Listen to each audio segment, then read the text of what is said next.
Now get a new Elantra with 0% APR plus $1,000 in bonus cash, or lease a Sonata for only $149 a month. Hurry in today. Tonight, several developing stories as we come on the air. President Trump firing back at Omarosa, first calling her a dog, then taking legal action after bringing her from The Apprentice to the White House. Tonight, the new audio now released.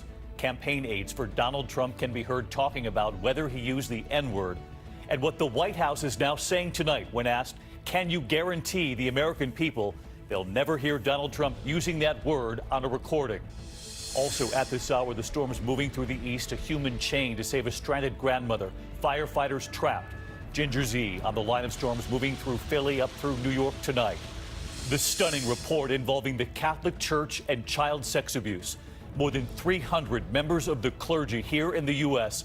described as predator priests. More than 1,000 child victims identified.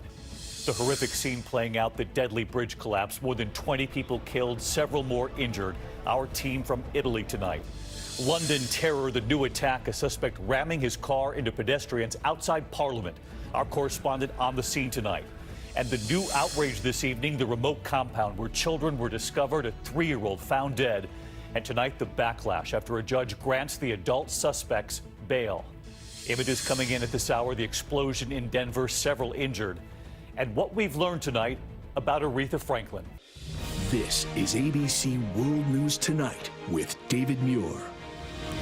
Good evening, and it's great to have you with us here on a very busy Tuesday night. And we begin tonight with the war of words and secret recordings involving President Trump and his one-time White House advisor, Omarosa Manigault Newman. He brought her with him from his reality TV show, The Apprentice. But tonight, Omarosa revealing yet another piece of audio, this time of a conversation she had with campaign aides about then-candidate Donald Trump and the possibility of a tape on which Trump uses the N-word. This recording made public just hours after President Trump accused Omarosa of lying after she called him a racist. And tonight, the White House is pressed. Can you guarantee the American people there will be no such tape? ABC's chief White House correspondent Jonathan Karl leading us off. Tonight, President Trump's campaign is taking legal action to silence Omarosa as the president himself launches a vicious counterattack, calling his former senior advisor a crazed, crying lowlife, adding good work by General Kelly for quickly firing that dog. Is this any way for a president to talk about any American, let alone somebody that he hired and made the highest ranking African-American woman that served in his White House? I think the president is certainly voicing his frustration with the fact that this person has shown a complete lack of integrity. But why did he hire her? I mean, why did he hire somebody he's describing as a dog, as a lowlife? The president wanted to give her a chance. Of course, the president used to talk glowingly about Omarosa. Witness the call she secretly recorded just after she was fired. Omarosa, what's going on? I just saw on the news that you're thinking about leaving. What happened? General Kelly came to me and said that you guys wanted me to leave. No, nobody even told me about it. Nobody. Wow. You know, they run a big operation, but I didn't know it. I didn't know that. Yeah. God damn it. I don't love you leaving at all. 8 months later, she is now leveling explosive allegations that there is a recording of Trump during his apprentice days using the N-word, and that his own campaign advisors had been concerned about it. No one doubted that he said it. And in fact, they had worked to try to suppress this tape for so long. And everyone says he said it. He's embarrassed. She provided CBS News with another secretly recorded conversation, this one featuring Trump campaign aides in 2016, seeming to discuss whether the president had been caught on tape using the N-word. I'm trying to find out at least what context it was used in to help us maybe try to figure out a way to spin it. Another aide says she asked the president about it. I said, well, sir, can you think of any time that this might have happened? And he said no. Well, that's not true. He goes, how do you think I should handle it? And I told him exactly what you just said, Omarosa, which is, well, it depends on what scenario you're talking about. And he said, well, why don't you just go ahead and put it to bed? I don't know what the scandal is. No, he said it. He's embarrassed.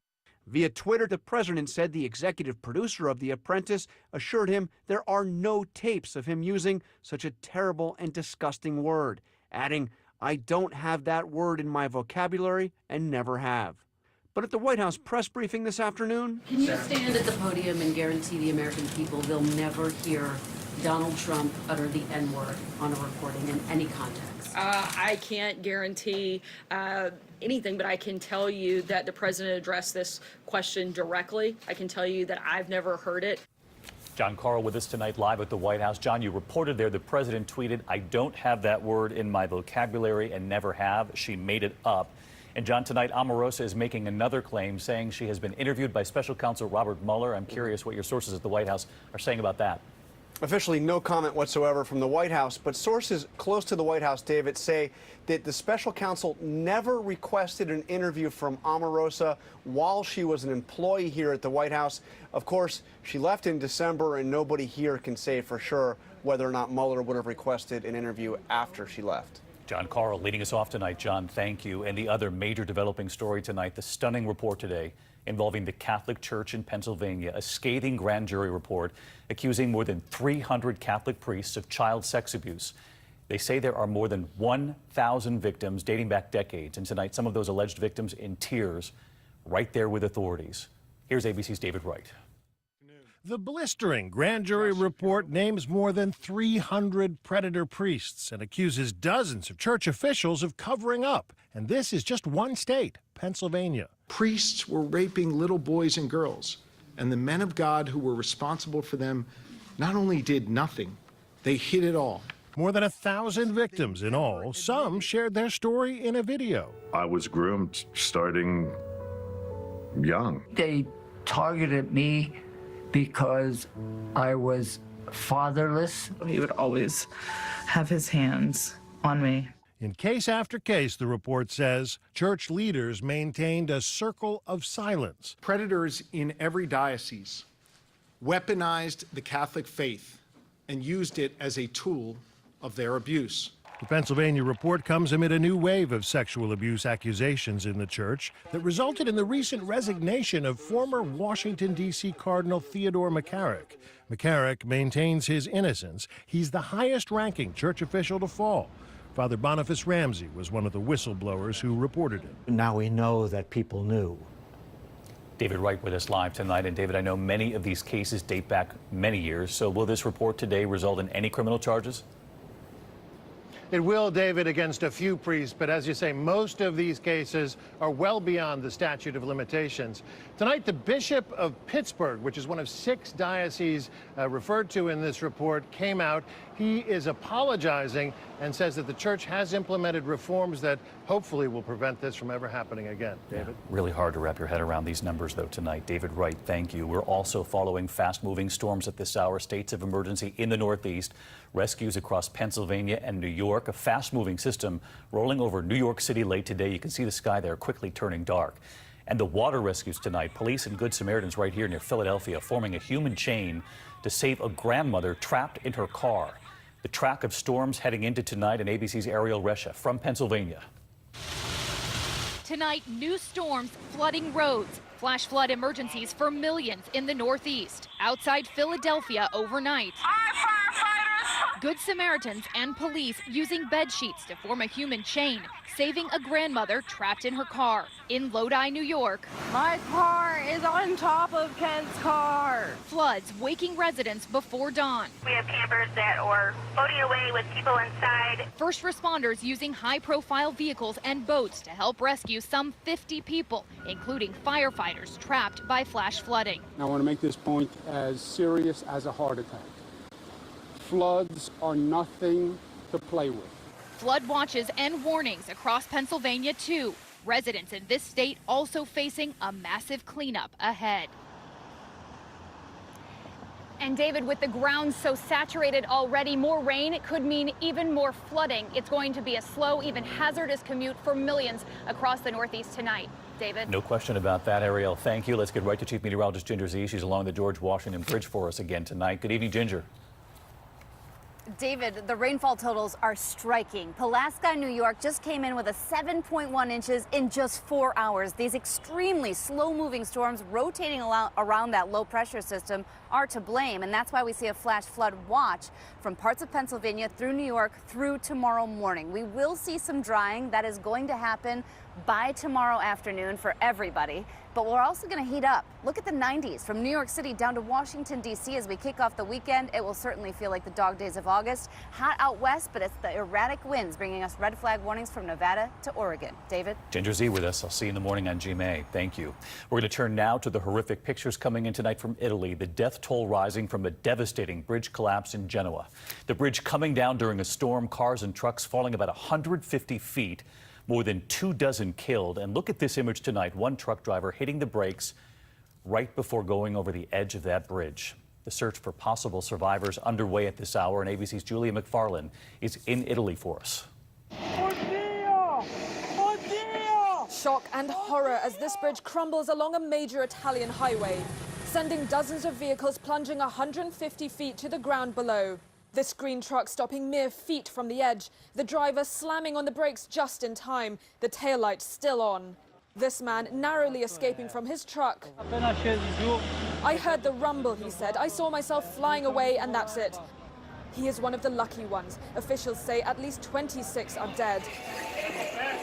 Authorities sending in dogs to search through the twisted mass of concrete, racing to find survivors. Using cranes to lift victims on stretchers, airlifting them to the hospital. The bridge in the seaside city of Genoa serves as a main thoroughfare between France and northern Italy. It was raining heavily when the bridge came crashing down. Some eyewitnesses report seeing lightning strike. But tonight, investigators have not yet determined what caused the 250-foot section to collapse. And Julia McFarland joins us tonight from Italy. And Julia, we know that this bridge was built in the 1960s, and you've learned tonight that authorities were actually concerned about its structural integrity. Yes, David, there had been engineers who had already flagged warnings about this bridge. There was ongoing maintenance about it, but the government here in Italy is struggling to find the cash to fix its aging infrastructure. Tonight, another tragic reminder of the need to do so, and fast. David? Julia McFarland tonight. Julia, thank you. And now to the horrific scene in London playing out during rush hour, a possible terror attack right in front of Parliament. Surveillance showing a driver crashing his car into barriers right there, appearing to target pedestrians. The suspect then pulled from the car. Authorities say it was a deliberate attack, and ABC's James Longman is right there in London tonight. Tonight, another attack on the heart of British power. This is the moment a car veers into traffic before smashing into security barriers outside the UK Parliament. It all started just after 7:30 this morning in central London. This silver sedan suddenly piling into cyclists waiting at a stoplight. The suspect then driving straight towards pedestrians on their morning commute. Watch again as two policemen just barely make it out of the way. It was actually behind me, so I thank God that I wasn't actually hit. This is one of the most secure parts of the UK, and police swarmed the area just after that man smashed his car into the barrier just over there. You can see armed police move in on the suspect, who they say is a 29-year-old man not previously known to the intelligence services.